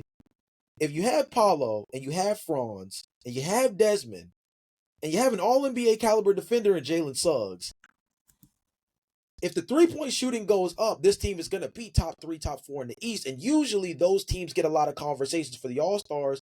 And there's always going to be that team that gets more than one. Yes. 100%. And this team has the capability of having 2 guys average 24 to 25 points a night, being Franz Wagner and Paulo Banchero, in an Eastern Conference where the forward position just lost one major spot. By the Oh yeah. All-Star break, Jason Tatum is not going to be back in the mix. I know reports said, I know he went on First Take earlier today and said that he wants to still play at some point during Don't the force a 2025, JT. 2026 season. Don't force a JT. Hey, look, man, he can force whatever he wants. He's still not going to come back in time to be able Yeah, to play in an All-Star game, and that 100%. frees up a spot for Franz Wagner to potentially go in. Also, there's also a little bit of cheating, but the All-Star game is also supposed to be kind of revamped in a way where there's supposed to be an overseas including element, which should make it where That yeah. with the round robin method, some of the more foreign-born players have more opportunity to potentially make the All-Star team than they ever had before. If I'm thinking of foreign-born players with a chance to make their first All-Star team, Franz Wagner is one of the first guys that's going to come to my mind. Oh yeah, no, 100%. I'm not gonna go too much further into this because he was my number one guy too, and honestly, I forgot about the whole change that you had. So the fact that you mentioned that the whole world thing that actually increases the possibility that Franz Wagner might be able to make it. Yeah. So I had a feeling you were gonna say that. So I had a secondary guy just in case, and Okay. honestly, he still kind of fits the whole world vibe too. That if things fall out for the team, and he jumps up big, in a big way, he might be able to sneak on, Jay. This is about from a team that you said is going to take that is one of the hardest teams to predict. But if they end up being a top 6 seed, Bennedict Mathurin, first time All-Star. Oh Lord, I'm sure Indiana would be banging the table for that Yes. guy if he could be a first-time All-Star. If I'm being honest with you, It's a stretch. I'm I'm going to tell you right now, so- it's a stretch. but I'm so glad you mentioned him because I think that although he's fell into a weird space when it comes to Rick Carlisle's rotation, I think we know that Rick wants him to be that guy. You can see it when they does, deploy yes. him off the bench. You can see it with the way they deploy him off the bench to be this go-to scoring type off in like 20, 22 minutes off the bench. They want him to be that guy. You saw in the early portion of the season when they tried to start him in the beginning over Neesmith, you were like, yo, this could be a real opportunity. It's just the defense from Neesmith was what put him over the top. The defense and the consistent three-point shooting was the thing that made him a much more reliable player, right? You almost had to put a guy like Mathurin next to somebody like Andrew Nembhard, really almost to help kind of reel Mathurin in a little bit. You know what I mean? Kind of help him play under more control. I'm sure Pacers fans would be, oh man, Pacers fans would be excited as all knows what if Bennedict Mathurin is playing to that level. Not just because of the fact that he's a homegrown guy, but I think it's because everybody dating back to the shoulder shrug off of LeBron James' rookie year said this feels like a guy who should be putting himself in this conversation. He carries himself like it too. He 100% carries himself like it. So and the thing is, Jay, you could see it, right? Top 6 seed by the All-Star game. He's averaging like 24 points a game, 5 rebounds, 5 assists on like high 40s from the field, 40% from 3. And you're telling me that he can't get kind of the Tyler Hero All-Star nod at the end there? I know it's gonna be different with the whole world thing too, but as someone who's Canadian who can fit into that team world situation, there's opportunities there. Yeah. Like you mentioned, if the Pacers end up overseeing expectations, Ben Mathurin is going to have to play huge because it's not going to be all put on Pascal Siakam to do so. So he needs either that secondary scorer or that go-to perimeter guy. And no one has built more than that on this Indiana Pacers team than Bennedict Mathurin. So it's a stretch. It's me expecting him to take a big jump. But there's a pathway there for Bennedict Mathurin to be a first-time All-Star. Hey, man, I'm glad his name came up. He's going to be, I told you he's one of my players to watch this season 100%. because I feel like him and Andrew Nembhard, they're going to have to split the work a little bit, but that's the only way they're going to be able to make up the ground for losing a guy like Tyrese. You don't just lose that guy and stay the same. But this is a team that has the grit and the backbone organization. And the committee. And the committee to do so, yes. To still be in the mix. They might not be the same, but they're still a team you can't just look past. Yes. And Bennedict Mathurin, Andrew Nembhard, Pascal Siakam, Isaiah Jackson healthy, I think is going to be their biggest X factor, obviously, with Miles Turner going to Milwaukee. Like, that's a team, bro, with Bennedict Mathurin, if he can get right, especially from an efficiency perspective, but the defense got to come along too, man. Yeah. That's a great name, and I'm glad you mentioned him because that's a guy to watch this year because they're banking on him. I guess the best way to phrase they are banking on Benedict Mathurin And they to want to give take him the that league thing to win extension. for him. I'm telling you right now, they want to give him that extension. It's just he has to prove that he's worth the money. I think that's like what he really took, really put him into the long-term plans alongside Tyrese Halliburton. This is the season where he's going to have to prove it, and I hope he does. If he becomes a first-time All-Star, then you know that something's going right there with the Indiana Pacers, 100%. Jay, next question, though. Dark horse title contender. And we've seen that these guys can actually make a run. We saw with the Indiana Pacers last year. No one on God's green earth before the playoffs thought that they were going to make it all the way to the NBA Finals, let alone force a Game 7 in the NBA Finals versus the almighty Oklahoma City Thunder. So we know that those runs exist. We know that it can happen. Yeah. Who was your dark horse contender for this year? My dark horse contender is the biggest homer pick of all time. No, it's not the Chicago Bulls. I will never trick myself into that foolishness. I was like, no, please. Somebody clipped TV. He had a heart attack just now. Like, no, the homer pick I'm actually going with is the Atlanta Hawks, man. And the reason why I say that the Atlanta Hawks is because they've done everything they needed to do this offseason to position themselves. And the reason why I say they're dark horse contenders is because everybody still has the normal questions. What's Jalen Johnson going to look like when he comes back after an injury-riddled season last year? Kristaps Porzingis missed most of the postseason due to an illness. He missed most of the back half of the year due to an illness last season with the Boston Celtics. What does he look like being the starting center for this team?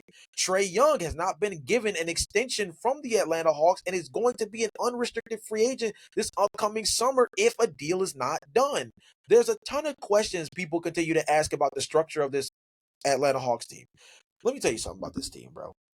This team added Nickeil Alexander-Walker, who's one of the best perimeter guards defensively in the league. Defensively, he is one of the top 7 to 10 perimeter defensive guards in the league. You're in a situation where you add that to Dyson Daniels, who was in DPOY conversations last year at the 2-guard position. So there's a world where you can deploy a lineup next to Trae Young that has Dyson Daniels and Nickeil Alexander-Walker defensively. You have second-year version of Zachary Risache, who I think is going to take a step forward because he showed flashes towards the back half of the year that he could be a takeover guy in spurts. And let's be honest, dude. Anybody at the center position got to be better than Clint Capella in 2025, 2026. For it to be Kristaps Porzingis, if he's healthy, that's big time. And to have Onyeka Okongwu still to deploy off the bench at that center spot is big time. Big time. So if this team, health is going to be the question. I know. And rightfully so, right? But if this team can just get right, I mean, they even added Luke Kennard as a luxury three-point shooter. This team did everything they were supposed to do this offseason to build an optimized roster around Trae Young. You have defense, you have floor spacing, which Trae Young's really never truly played around, like sufficiently in his career. So you have floor spacing from multiple positions, including the big man position, which, as I've stated on a past podcast, the closest thing to it he's ever had is John Collins, who in the early portion of his career was known more for dunking on people. Yeah. Right? Now you have a legitimate floor spacer in Kristaps Porzingis. Jalen Johnson is easily the second best player on this team still. You have two big-time perimeter defenders in Nickeil Alexander-Walker and Dyson Daniels. You add three-point shooting with Nickeil Alexander-Walker and Luke Kennard. Like, you fully optimized this roster. The biggest question for them left is whether or not Asa Newell is really trustable as a backup power forward. But other than that, the depth on this team is as solid as it can get. Oh, no. The question now just leads down to whether or not you can win a championship with a small guard. You know, they always say that question. Jay, they were my number one too. The Atlanta Hawks. It's the you have every piece that you need. You have all bases covered. It's just will it work together and will they stay healthy? Because getting Jalen Johnson back, like I mentioned in previous podcasts, he has not been the most reliable guy to stay on the floor over the last 2 years. Kristaps Porzingis, there's no need to introduce that. We've known this his entire career. Trae Young, he's even had his own problems too in the past. But at the same time, they have everything covered. They have the perimeter defense, they have the depth, they have the shooting, they have the athleticism, they have the rim running. They have everything you need to put with Trae Young as your number one guy. The question is, will it all work together? I'm not sure. So Jay, I knew that again. This is something where I knew that you might have him make that as a number one option. So I had a backup too. The Milwaukee Bucks, potentially. Just because Giannis is that good of a player. Just because I'm not saying I had the Hawks were my number one. Whoa. The Hawks are my number one. But if anyone in the league can do an ultimate carry job in this weak Eastern Conference, it's going to be Giannis. It is going to be Giannis, and it is relying a lot on his health. And we talked about this in another episode, Jay, and this is a good preview for the East over-under. That's going to come out again pretty soon. Doc Rivers is someone who could do more with less. You know what? He's turning my own words around right back on me with this one. He's cooking a little bit here. Giannis, with the conversations around Shai Gilgeous-Alexander over the past 2 years, with Nikola Jokic, always in those two back-to-back MVP conversations. Giannis, I feel like, has been lost in the mix. Still one of the most impactful defenders in the league. Still we talked about in that episode. I hate to spoil a little bit of it, but we're like, there's a chance that this man could go 34, 13, and like 2.5 blocks per game. This is how crazy of a season we can see from Giannis Antetokounmpo.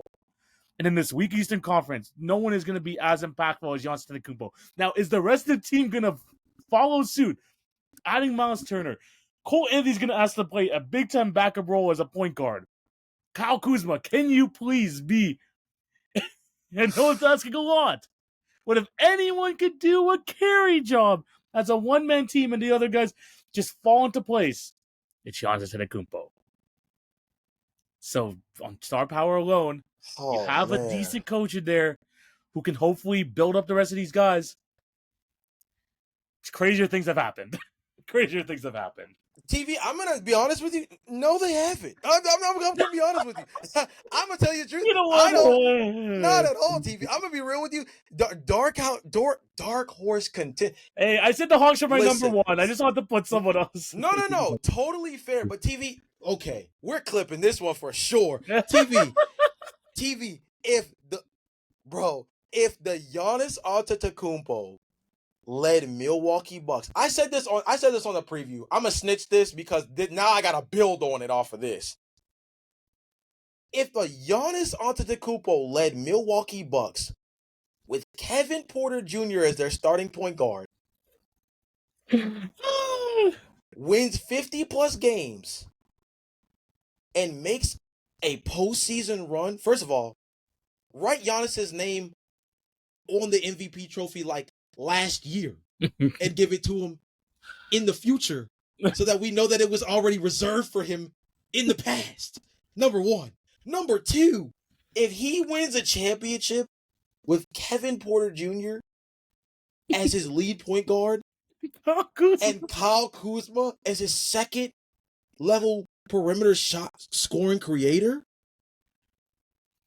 I don't even know who a Michael Jordan or a LeBron James is when it comes to the GOAT conversation anymore. That man right there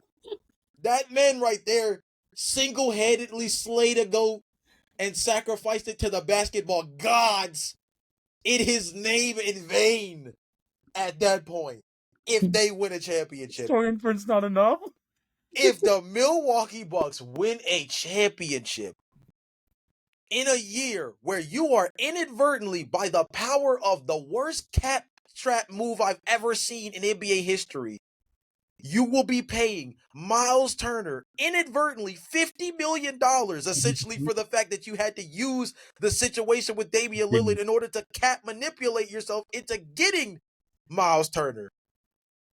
If you even make the NBA Finals with Miles Turner on essentially a $50 million a year contract, Giannis Antetokounmpo was literally the inventor of basketball. He's literally the inventor of basketball. He's not even the GOAT at that point. He made the game and came to the future to make us all realize how much of Timothy McGillicuddy he is. Amen. If that guy wins a championship with this roster, no. bro, there are no more GOAT conversations. Dark Horse is a is a long stretch for this. Of course. No, but that's what makes it so Yeah, funny, it's so because it's like, crazy. could you only imagine if he pulls that off, dude? That's like a feat. Like, we thought it was impressive. And TV, we were podcasting together at the time. We thought it was impressive when he came back from that lower leg injury that we thought was going to put him out in the series against Phoenix, right? Yeah. We thought that was going to be something that was a crowning achievement moment for him to come back. That's a career-defining moment, yes. Yes. To come back in the NBA Finals, ball out off of an injury that a lot of people thought was like going to be the one that would end up sidelining him and costing the Milwaukee Bucks and what now would become their best opportunity, right? In his career. Mm-hmm. He comes back, balls out, they win the championship, and you think that would be the shining moment. And it still is, of course. You would think that would be the shining moment. Dog. Somebody is walking you down an orange jacket at the championship ceremony. While you're still in the league. Put him in the While you're in the league, you're gonna pull off your greatest Houdini act ever. No. By being a whole NBA Hall of Famer with another 5 to 6 years ahead of you career-wise. Because you pulled off the greatest NBA championship fleece job we've ever seen. I hate to disrespect guys like Kevin Porter Jr. and Kyle Kuzma this much, but I think you got to understand, bro. No. I get it. LeBron James only won one championship with Kyle Kuzma on his team, and he had freaking Anthony Davis as his Robin. You mean to tell me that Miles Turner is Giannis Antetokounmpo's Robin and they gonna win a chip? If that man wins a chip, he's the GOAT, bro. He's the GOAT. Oh my God. No, realistically, if he does win this championship, he is top 10 all time. Definitely. He is definitely. And it's funny because, again, it sounds like we're overglazing the such situation. The funny part is he is that damn good. Yes. He is still that damn good that if this team made it into the second round of the Eastern Conference playoffs and they were down 3-2 elimination game situation where they had to position themselves to get it even in game 6, and he puts together a virtuoso to send it to game 7. Say they get eliminated in the second round, but it's in a game 7 battle. Mm-hmm. That's still a career-defining season for him. When you think about the makeup of this team, when you also add the fact that TV, financially, this is the team. They cannot do anything else. Yeah, there's nothing else they could do. Yeah. Man. That would be hilarious. That would be a crazy storyline. It sounds like overglazing for him, but when you really realize the context behind it, that this could really mess around and be it already could be an all-time season for him, because I think he has to be an all-time great for this team to really go anywhere. Yeah. But I mean, man, high expectations say like this dude, if this dude does that, holy moly. 100%. Should be, again, dark horse contender. It's hard to do it in the West. Like, it was hard for me to pick one in the West, so it was like easier to pick something in the East. But no, the Hawks are right number one. But yeah, no, the Bucks. Giannis is that good. I'm telling you, if there's one guy to do it, it could be freaking Giannis Antetokounmpo. Yeah, next question. We can do it. We got time. We can do these final 2 questions. Next question, and I think you kind of hinted at this earlier. Yeah. The coach on the biggest hot seat. I think I know where you're going, so I'm going to throw it over to you. It is TV's old friend in waiting. I 100% do. Nick Nurse is getting the chop. He's getting the chopstick, and it is not at Sports Clips, buddy. He is getting in a bad spot. If this team playoffs, we talking about No. After the year we saw from hell last year for this team, if this team is healthy, and I know that's a caveat by itself. Yes. But if this team is healthy and they don't make it out of the first round, he's chopped. Because it ain't getting any better from this year, as I said before. Yes. Financially, it gets more difficult. The conversations around Joel Embiid and Paul George become more complicated. How are you going to treat the future of Tyrese Maxey, Quentin Grimes, if you re-up on him? Obviously, Jarrett McCain looks like he's already ready to play high-level basketball, right? So you're going to have to start making some really, really hard decisions this upcoming year, regardless if you don't win the championship, right? If you don't win the championship this year, there's gonna be some tough calls to be made regardless. We talked about it in the WNBA section. The first guy that you get your finger pointed at when some stuff starts looking a little fishy, before you go to the All-Star players, is usually the coach. Nick Nurse and this team, they have to be something special this year because there's a lot of money invested in Paul George. There's a lot of money invested in Joel Embiid. And more importantly, we said it earlier, dude. In this Eastern Conference, and I want to preface that very specifically, too. In this version of the Eastern Conference, the East has always had its foibles, let's say. But this year, this version of the East, where everybody else is the hurt team, it feels like. And this is even before the season started, too. Right, and this is before the season even started. The Celtics look like they got absolutely demolished with what they did this summer in terms of remodeling their team, right? Yeah. We think that Milwaukee's cooked and all they lost was Damian Lillard. Yeah. Right? I mean, and of course, I know we're coming off of the Brooke Lopez as well. Yeah. I know we're coming off of the dark horse conversation, but like, let's be realistic. Like, Milwaukee is a team that we do think is going to take a step back this year. Yeah. Because of the Brooke Lopez loss, and of course trading Damian Lillard, who wasn't going to play for you next season anyway. Yeah. Right? And then, of course, Indiana, who we mentioned earlier, who we think is going to be in the mix. But, like, do you think they're going to win a championship? Not really, right? You think they're going to be in the mix, though, because they just have that kind of mentality as an organization. But, like, this is a team, when you make that Paul George signing, like, you're in championship or bust convos 365 days of the year now. Last year, we'll give you a pass because everything injury-wise just said, yeah, it's not you guys' time. But, bro, before the season even started, everybody's pointing at you and saying, okay, you're the team that's coming into the year healthy. Everybody else is at least not everybody, but the teams that were in the mix last year, a handful of them, they're coming in hobbled. They're coming in looking different. You're the team that didn't do anything too different this summer. I mean, besides letting Gershon walk, Yabusele walk, that wasn't your greatest move, but nonetheless, Nick Nurse, boy, if you get 65 games out of your main three and you don't get out of the first round, oh, it's over. It's clipped, bro. It's clipped because, like, whatever. You only got 2 more years left to even maximize the window you got. Oh no, 100%. He is definitely on the hot seat. The only reason I didn't have him as my number one is because I think this guy might get fired earlier. And Jay, this is gonna be back-to-back years. I have him as the guy on the hottest seat. Willie Green of the New Orleans Pelicans. Totally fair. Fair. If there's someone to get freaking fired in the first 2 months of the season, it's gonna be Willie Green. Yeah. If this season goes completely awry, these guys are already talking about, oh, I've seen Zion in the summer workouts. I've seen a lot from these other guys. You're in the freaking nuke, which is the Western Conference. It's going to be hard for you to compete. The Pelicans are already on just on tough ground because they traded their pick this year for freaking Jared Queen, which we've talked about ad nausea during this at this podcast. I'm surprised you didn't get fired after last year, Willie Green. So my thing is, you're going to be the first one to get fired this year. That's the only reason I think he's in the freaking biggest hot seat. I know Nick Nurse is definitely up there. Another guy who I had was a low-key one was Billy Donovan. I don't know how he's been on the Bulls since 2020 through all of these. We re-signed him, TV. We gave him an extension. It's too late. It's too late. I wanted to put him on the list, but he got an extension. It's too late. It's too late. You extended him.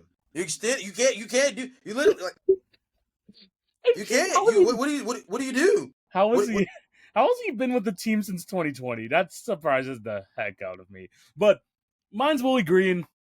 I think he's going to be probably one of the first ones to get fired if things go awry. Zion, it's on your back to try and save this man, but I don't think it's going to happen. Give me Willie Green. Yeah. It's sad that someone else thinks the same thing as a lot of us do as Bulls fans with Billy Donovan, yet no one else sees it. His contract extension happened in July. He is as safe as it comes. He is as safe as it gets. He might have the safest job in the NBA, dog. Steve Kerr has less job security than this guy, man. I mean, golly. I mean, oh man. I mean, jeez, Oh man. God. Brad Stevens might be having a hotter seat on a hotter seat, and he's in the front office for the Celtics, killing it. I mean, oh Oh my man, goodness. dude, It always feels like once brutal. an episode, there's gonna be some sort of dig at the Bulls, unfortunately, Jay.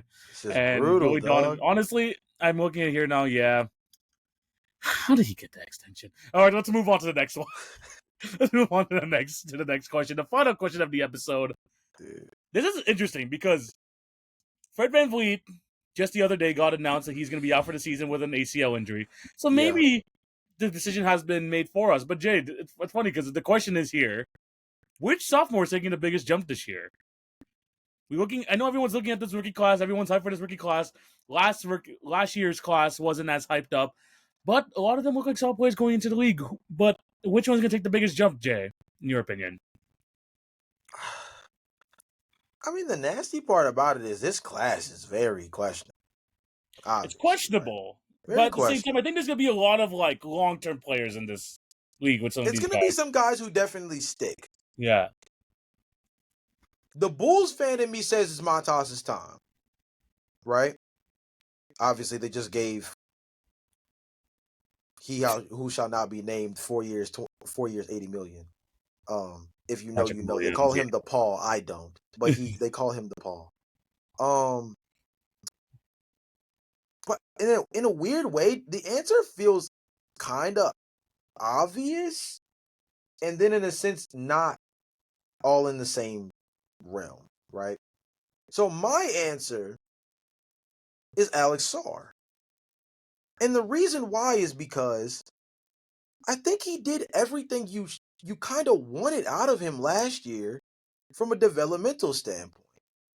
He was one of the better defensive bigs in the league last year. That was one of the things that was a concern for him, was that there was a lack of physicality shown in some of his overseas play. It felt like he didn't do well with contact overseas. It was one of those things that was a worry of whether or not he was almost too much of a finesse player, right? Mm-hmm. Averages 6.5 rebounds a game last year. Definitely could be better there. Experimented with whether or not he could be a long distance shooter. Did take 5 3-point attempts per game. I like that he was willing to take them. Did he hit 30.8% from beyond the arc? Yes, he did. It was nasty. They were not good 3-pointers. Let's not get it twisted. But this is all I'm saying. As a rookie, you averaged 13 points. Let's round up for everything to make it clean. You averaged 13 points, 7 rebounds, 3 assists, nearly 2 blocks a game, right? And all you have to do is be more efficient than what was arguably some of the worst shooting splits you can get from a big man, right? 31% from beyond the arc on 6 attempts, on 5 attempts, and less than 40% from the field. I think it can't get any worse than that, right? So Yeah. let's say he gets up, let's say, league average for a big man, especially at the power forward / center position when they're primarily closer to the basket, it's usually about 50-55%. But let's say he gets up to 45 to 47% from the field. And instead of 31% from 3, it's like 34. Yeah. He's then walked himself into like a 17 points per game kind of guy. And that's something that's big for a Washington team that's still just trying to figure out who the hell the guy even is. You know what I mean? Yeah. So I'm very excited for Alex Sarr. I think that the fact that they didn't draft a player over top of him shows that they liked what they saw from him last year, especially on the defensive end. And I think they have to just continue to let him kind of build into this like franchise caliber center. Oh no, 100%. He is one of the guys definitely I took into consideration. I think that he's going to definitely take the improvement like offensively. Defensively, it's going to be really hard to tell with this Washington Wizards team at the end of the day to see his true impact. But if he can continue to get those numbers up, honestly, just become some sort of deterrent at the rim. At the end of the day, he's freaking 7'1", and he's shown that he is pretty athletic. If he can continue to do that and just grow in that aspect, I would be happy to see that. And Jay, I'm going to be honest with you. Before yesterday, my pick was going to be Matas Buzelas. My pick was going to be Matas. Yeah. But Reed Shepard is going to have to be forced to put it to do something here I for the mean, Houston Rockets. if there was any time to finally let my boy off the leash, It's it's the time. now. Yeah. Well, the thing is, the last 2 summer leagues, we've seen how good this guy could be. He was taking the league by storm in summer league. This guy was taking the league by storm in the G League. This guy was already, I think, made the G League All-Star team. I think you remember during that Rising Stars thing, they had him in the G League team because of how well he which was is playing. hilarious because I think he only played like 3 games in the G, which is the funny part. But Rockets fans have been ready for this guy to take the next step. They extended Fred VanVleet, people thinking he's going to be the mentor, the guy to really bring Reed Shepard up, so when it's his time to pass, he could pass the torch on to Reed Shepard. That is the plan. But Jay, it might have to come so earlier than usual because, like I mentioned, Fred VanVleet's out with a torn ACL. Now, I do think they're not going to put him straight into the starting lineup. I think they're going to start Amen Thompson there at the starting point guard because he has some ball handling chops, solid playmaking. But I think as time goes on, one of the problems that we know from the past with the Houston Rockets was we know that they have the athleticism, we know they have the defense. Where's the offensive creation going to come from? And now without Fred VanVleet, where's the playmaking going to come from? Yeah. Someone's going to have to step up. And it's going to have to be Reed Shepard because this is what they were priming him to do. Maybe was this a year earlier than expected? Yes. Yeah. But when you have a team, Jay, we talked about this during the offseason. Tari Eason, Amen Thompson, Şengün. You have all these defensive monsters. You have these guys covering the paint. You have the double big lineup. You can hide Reed Shepard's defensive inefficiencies in a team like the Houston Rockets. Too. Pretty calmly. Pretty calmly.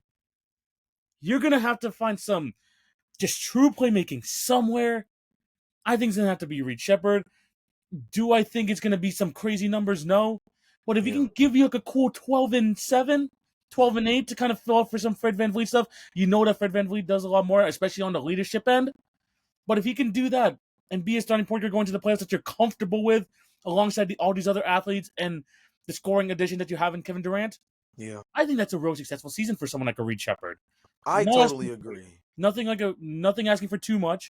A 12-7, 12-8 sort of projections. Yeah. You just need someone to be handling the ball. And Fred VanVleet did that a lot last year. And I think Reed Shepard has been forced into that, but I also think he's capable. I think that's a really great point. I think the other thing is you have to remember this Houston Rockets team was bottom 10 in 3-point shooting last year. Like they're going to need somebody to shoot the rock, dog. Like somebody got to shoot this pill because Jalen Green is not there to be your other high volume guy. That's what you got Kevin Durant for, right? Yeah. But outside of that, and again, another guy from the 3-point line, Dylan Brooks, another guy who's not on your team anymore due to that Kevin Durant trade. You take a guy like Fred VanVleet out of the mix, and your 3-point shooting, at least in terms of on paper, like the guys who scream knockdown shooter to you ain't really flying off the screen as much now, right? And now Reed Shepard becomes, at least in theory, arguably your second best shooter behind Kevin Durant. And that's very necessary. I mean, when you really think about it, right? When you really think about it, because I mean, again, Jabari Smith Jr. doesn't necessarily have the volume just yet to call him necessarily a knockdown shooter. I wouldn't call Amen a knockdown shooter by any means, obviously, right now. That's probably 100%. The biggest hole in his offensive game right now is that he doesn't necessarily stretch the floor. Jeff Green. Jeff Green might be the second or third best shooter on his team with the amount of House. Can I raise you a Daniel House per chance? I don't think he's not even on the roster, bro. Oh, that's right. That's right. He's not even on the team anymore. Like that's the thing that gets so tricky. So it's like Reed, if anything, just has to be a sniper for this team. Can I name you an honorable mention that I had on the list that I didn't name though? A guy who I'm going to be very intrigued to watch this year, and it's just because I love this Minnesota Timberwolves team so much, and I hate that I hope so. I know who you're talking about, and I really hope so. Yes. I hate this. It's kind of a two-parter for this team, right? Because I hate to see Nikhil go. Because he just fits so well with what they do over there defensively next to Jaden McDaniels, right? But I just think if they let Rob and Derek Shannon Jr. go crazy this year. And specifically Rob from an offensive standpoint, because I think we have to finally take the kid gloves off, kind of similar to Reed, what you were saying with Reed Shepard, taking the kid gloves off with Rob and saying like, yo, we know that Mike Conley ain't the long-term answer. We know that. We understand. Right? So we got to let this guy step in and be that guy. We've seen him operate in a platoon system in Kentucky. We know he could come off the bench, be a microwave scorer, but we need a guy who can be a real tertiary offensive option next to Julius Randle, next to Anthony Edwards. And Jaden McDaniels has the capability of doing that. I don't want to take that away from him because But he his showed up real strength is big. defensive, though. His real strength is on the defense. His real strength is on the defense. We've seen him show spurts of offensive greatness in the playoffs, yeah. but you don't want to rely on him as your third best offensive player, right? Especially when you have a guy like Rob Dillingham, who's more of a defensive liability, but the offense can come in bunches even. Yeah. Right? And then for Terrence Shannon Jr., I think he's the closest thing to being able to take that Nickeil Alexander-Walker role 100%. bar for bar. Do I think he's going to be as good of a defender as Nickeil? No. Do I think he's going to be as elite of a three-point shooter as Nickeil was? No. He's at 35% from beyond the arc. He's an athlete, though. Nickeil is a 40% knockdown guy. But what he makes, and TV, I'm glad you just said that, but what he loses out on from a three-point shooting perspective and compared to Nickeil, he helps Anthony Edwards and Julius Randle with putting pressure on the rim so much, dude. He is one of those guys from an athletic standpoint can help guys like Julius Randle and Anthony Edwards put that much more pressure on the rim. And that's huge for this team. That's huge for this team to be able to attack the paint aggressively like that and be so dangerous around the rim. I think this is a team that might mess around and be like top 5, top 6 in points in the paint next year. And I wouldn't be surprised if like Terrence Shannon Jr. has like a little bit of a bump in that in terms of helping them be that good. No, 100%. I just want, again, these with like, especially with Terrence Shannon Jr. and like Rob Dillingham. You got Rob Dillingham to eventually. You did that with the intention of him taking over from Mike Conley at some point. You got to give him some try in the regular season. You just got to give him some try just to see how it's going to work out with him. And Terry Shannon Jr.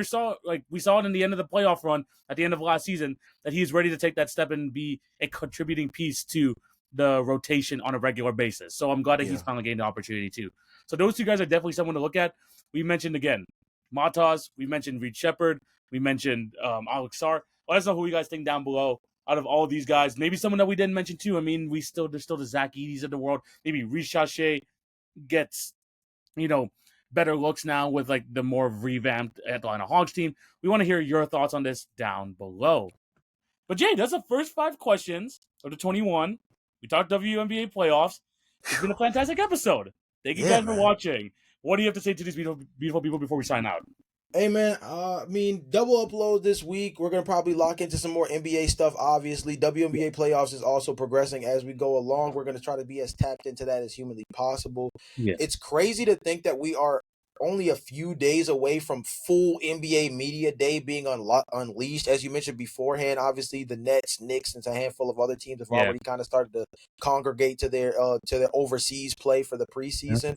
But the other 20-something teams are going to be popping out, I believe, on October 1st next week, or I think it's the 29th even of next week. So next Monday is when all of that stuff's going to be popping out. And I mean, dude, once NBA Media Day kicks off, we know that's the start of the NBA season for real at that point. So it's exciting 100%. To know that we finally got through the summer and we're that close. Shams, you lied to us, but it's all right, brother. The regular season is upon us, and once we get regular basketball on the floor, we will forgive you. Yeah, no, the NBA basketball is quickly approaching. We're super duper excited to be tapped into that. Obviously, the WNBA stuff has been crazy so far as well, so be tapped into the Hit Your Feelers podcast because we're going to be talking about those post-game as well. We're going to be talking about more of these series in the next week's episode, so be on the lookout for that. And you're going to be able to find all of that on the Hit Your Feelers page again. TikTok, Instagram, YouTube, all the podcast networks. You're going to be able to find us over there.